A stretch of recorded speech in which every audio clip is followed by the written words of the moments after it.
Amahoro y'Imana banteze amatwi kandi mukunze kugirana Noheli nziza n'umwaka mushya muhire.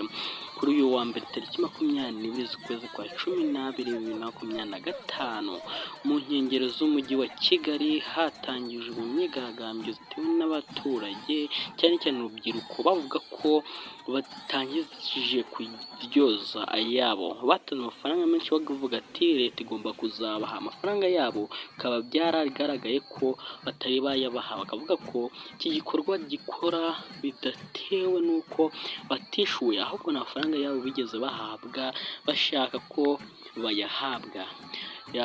Igipolisi cy'u Rwanda abajepe benshi batandukanye cyangwa bavuga ko bagomba gukurikirana iki gitero kigerwaho nk'imyigaragambyo, bavuga ko abantu bari kwigaragambya nabo bibateye ubwoba kubera ko bari kwigaragambya bigateza abandi akaduruvayi. Abantu bari kwigaragambya batewe n'uko batabishyuye amafaranga yabo kandi bagomba kuyahabwa bidatinze, kandi bamwe bafunze umuhanda bakoresha ibiti bitandukanye, amapine y'imodoka, kandi banacana umuriro mu muhanda mo hagati kugira ngo nta wundi muntu wemerewe kugenda muri uwo muhanda atabishyuye amafaranga yabo, dore ko bari babijeje ko bagomba kubishyura. Nk'uko mubibona rero kuri aya mashusho biragenda nk'uko ndimo kubibabwira no kubisobanura neza, dore ko abagenzi bakicara mu muhanda bavuga ati nta tugomba kuvamo mudaduha amafaranga yacu, dore ko mwatwemereye kuzaduha amafaranga tugashyura yacu tukabafasha mu gukora imihanda, ariko mukaba mwabyiteye ko mutagomba kuduha amafaranga. Ayo mafaranga yacu turakeneye, natwe imyigaragambyo ntitwazitewe yuko tugomba kubashakaho ikinabi, oya tugomba gushaka amafaranga yacu binyuze muri ubu buryo, kuko twabibabwiye kenshi ntimwaduha amafaranga yacu. Abo ni abaturage bamwe batandukanye nabo babivuga. Noneho ndi kubagira ngo muntu utarakora subscribe manza ukore subscribe kuko ntirarenga nicyo gihe, kora subscribe kugira ibiganiro nk'ibi byiza bidakomeza gucika, bikomeze kugeraho 5/5.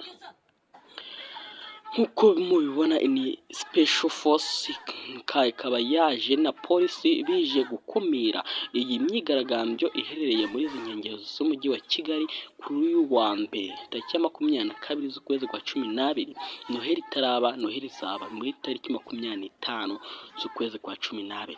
Mbere na mbere rero kugira ngo mbabwire ko iyi myigaragambyo yateje agahinda kenshi mu baturage bamwe na bamwe bumvishije amakuru avuga ko bagomba kwishyurwa yabo kandi nk'uko babisezeranyijwe. Ndakeka yuko ari aha ngaha twagarukira kugira ngo mukurikire ikurikira. Nk'uko mubibona rero iyi ni polisi y'u Rwanda itangiye kugenda kugira ikumire izo myigaragambyo ziri hirya no hino. Aha ngaha rero havanzemo urubyiruko, abasore, abagabo nabo ni bake cyane nubwo atari benshi cyane. Aha ngaha umuyobozi wa polisi yavuze ati ugomba kujya gukumira iriya myigaragambyo ariko hatarimo ibintu byo guhangana ngo murwane n'abaturage, dore kenshi haba harimo abatwite, abarwaye, mugomba kwitwararika mugatwaza neza kugira ngo muhoshe izo myigaragambyo, dore ko batangiye gufata imodoka zimwe na zimwe bagenda begera ahantu bari kwigaragambya, boherezayo n'abasirikare kugira ngo bakunde bategeke bari kwigaragambya kugira ngo bave mu muhanda, dore ko ibi byose bidatewe nabo bari ariko bashaka amafaranga yabo kugira ngo babashe kubaho neza. Nabo ntabwo ariko banze igihugu cyabo kugikorera, bashaka kugikorera ariko binyuze mu mucyo kandi bizeza neza abaturage ibyo babageneye kubaha bakaba babihabwa ku neza badateje akaduruvayi. Kuko mubona rero abana bicaye mu muhanda bavuga ati ntitugomba kuva muri uyu muhanda mutuduhe amafaranga yacu.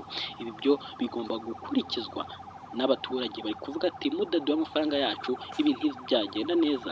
Niyo mpamvu rero bakumiye bakagenda bakazinduka bazengutse abo bose bavuga ati mugomba kuva aha ngaha mugahita mugira iki, mugahita mugenda, ntago amafaranga muzayabona ari muri uyu muhanda, mugomba kugerageza mukagira iki, mukava mu muhanda mukazajya kureba ababashinzwe n'ababimira amafaranga mukaba mwayahabwa, dore ko abasirikare batangiye n'abapolisi batangiye kwegera kwigaragambya kugira ngo babashe babakura mu muhanda, ariko kwigaragambya ntabwo baba bafite ubwoba, ntabwo bafite ngo ati ni ingabo z'igihugu, oya oya, bagomba kuba yabo kandi batitwaje ko bafite intwaro, nabo bafite ibiti, urareba ko bari guhangana n'inzego z'umutekano, ntabwo bafite cyane, nta gihunga, uko babikora bizeye nk'uko nabo atari bo, kuko bashaka amafaranga yabo barayaryozwe, ni ukuri. Reka mbabwire rero ko iki kiganiro n'aya makuru ari kuri uyu wa mbere tariki ya 22